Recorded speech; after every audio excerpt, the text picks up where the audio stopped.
Hello, this is Mike Oliver with another How to Grow Your Small Company Grow Tip, Sari Sari. Let's talk about the basics of a Sari Sari store. If you don't know what that is, then this may not apply to you, but I think you'll find that in the Philippines especially, there are Sari Sari stores everywhere. Anybody that has a window facing the street can sometimes have a Sari Sari store where they sell sachets of everything from soap to powdered milk, and a lot of sundries and other items that their customers, their neighbors, might need. So here are some basics. You're selling products to individuals, and many times, especially in a Sari Sari store, the products are minuscule. They're give me 3 cigarettes, or give me 2 sachets of shampoo, or give me 2 sachets of sugar or cream or coffee or whatever. So keep in mind that what you're doing is selling products to individuals. So the individuals are the ones you're catering to. You buy your inventory, then sell it for a little more than you paid for it. And we'll get into a little bit more of that later, but you have to keep that in mind, that you can't sell it for less than you paid for it and make any profit. That's the bottom line. The bigger your inventory, the more likely individuals that come to your store will find and buy what they need. But there's risk associated with a bigger inventory, and we'll talk about that. The big inventory carries a risk of products that you cannot sell. If you buy 100 sachets of something that has an expiration date, you better sell all 100 before that expiration date, or you risk somebody buying it and using it and being hurt by it because it's past the expiration date. Now, it also has the risk of products that you just can't sell at all. You buy it and you think people are going to pay for it, and you put it on your shelf and nobody ever asks for it, nobody ever buys it, and it sits there. That inventory is costing you money, and not only to buy it, but to keep it, because it's money that you're not spending on things that you can sell. So, inventory. Try to match your inventory to the needs of your customers. This is really the hardest thing, because what you want to do is you want to make sure that when your customer, maybe a neighbor or someone who's driving by and decides they need something and they stop at your store, you want to have what they're looking for. Now, how do you predict that? Well, you can do it in a number of different ways. One way is to go to other Sari Sari stores, not necessarily the closest to you, but certainly go there, but also look at some of the ones that maybe have grown over time and see what they're offering, and go a little bit farther away than the next Sari Sari store and see what they're offering. Maybe people are actually walking farther to go to that other store because they have things that the other stores around you don't have. So that might give you some insight in what you want in your inventory. You want to refine your inventory over time so you get a better turnover. So let's say you buy an initial inventory of 10 sachets of Prel, and those 10 sell out in the first week. But you hadn't planned on ordering anything else for another 3 weeks. Once a month you were going to order. Now, you're probably losing sales of Prel for those 3 weeks. So you want to look at your inventory, see what's moving, and make sure you have that on hand as much as you can. Now, obviously that you can't buy a whole month's supply of something that's moving really hot, but you can gradually grow that inventory to where you have the month's supply. Or you can order more frequently. Now, I know that has additional costs, delivery costs and so forth, so you've got to manage that. And that takes some time to learn how to do that. But what you're looking to do is to refine your inventory so that more often than not, when someone comes to your store and says, "Do you have something you can say, yes, I do. Here it is. Keep track of lost sales, because that's an indicator of what you need to have in your inventory. So if you are, like I said, if you have bought 10 sachets of Prel and you get people coming in asking for Prel the next week, you should keep track. Maybe a little sheet that you keep track of. I had 5 more people ask for Prel the next week. I had 5 more the week after.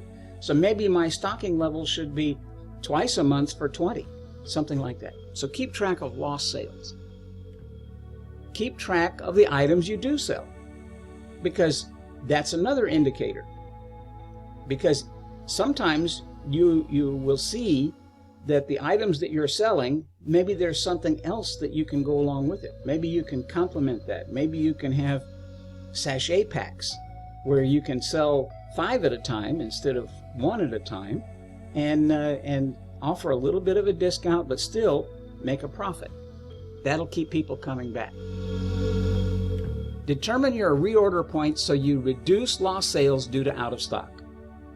That's associated with it. Keep track of lost sales, because what you want to do is when you get down to 1 or 2 of a product, and that product is then going to be sold out after you sell that 1 or 2, then you're going to start having lost sales. So you want to reorder when it gets down to 1 or 2. Lastly, if someone asks for something you don't have, write it down and tell your consumer or your customer that you will have it next time. So they come in and they say, do you have Copico Brown? And you say, no, I'm sorry, I'm out of stock of Copico Brown, but we'll have it here for you next time. You may have never had Copico Brown in stock, but you want your customer to think that, okay, I'll come here when I need more Copico Brown. Money. Now this is the critical part. Obviously, you're in business to make a profit, and you're in business to grow that business. And here's how you do it. Keep 2 jars, or envelopes, or shoe boxes, or safes, or whatever it might be, but have 2 of them that you keep to put your money in. One is for inventory replenishment. You put money in that to buy the inventory that replenishes your stock, so that you have enough money in there to buy everything you just sold. And then 1 for your profit. Then you remember, if you take money from the inventory jar to use for some personal item or whatever, that means you'll have less inventory to sell next month and less profit. So you'll have a smaller and smaller revenue stream. So you want to make sure that you keep that inventory jar as full as you can, because that's the key to growing your business. Have a list of the costs of all of your products, and take every sale and split the money right away into the 2 jars. I know that sounds like it's a pain in the butt, but believe me, if you don't do that, you'll end up taking too much money out of your inventory replenishment fund or jar, and you won't be able to buy as much inventory next time, and then you'll gradually go smaller and smaller. Now, one way to do that is that you have a list of all of the products that you sell. And let's say a sachet of Prel costs 2 pesos and 25 centavos. And you sell it for 5 pesos. So you take that 5 pesos and you put 3 pesos in the inventory replenishment jar and 2 pesos in the profit jar. You're putting a little bit more in the inventory replenishment than the actual inventory replacement cost, so that eventually you have more money in the inventory jar and you can buy more inventory and grow your business. Simple as that. You put more money in the inventory jar when you can. If you find yourself not needing to take money out of the profit jar for one reason or another, maybe you're just living more frugally, but you have more money, Put it in the inventory jar. Don't take it out. That'll help you grow your business because you'll have more inventory. The more inventory you have, the more you have the likelihood of selling to someone that walks up and asks for it. Most small stores operate on a 10 to 12% markup. And they can do that because they have the convenience aspect.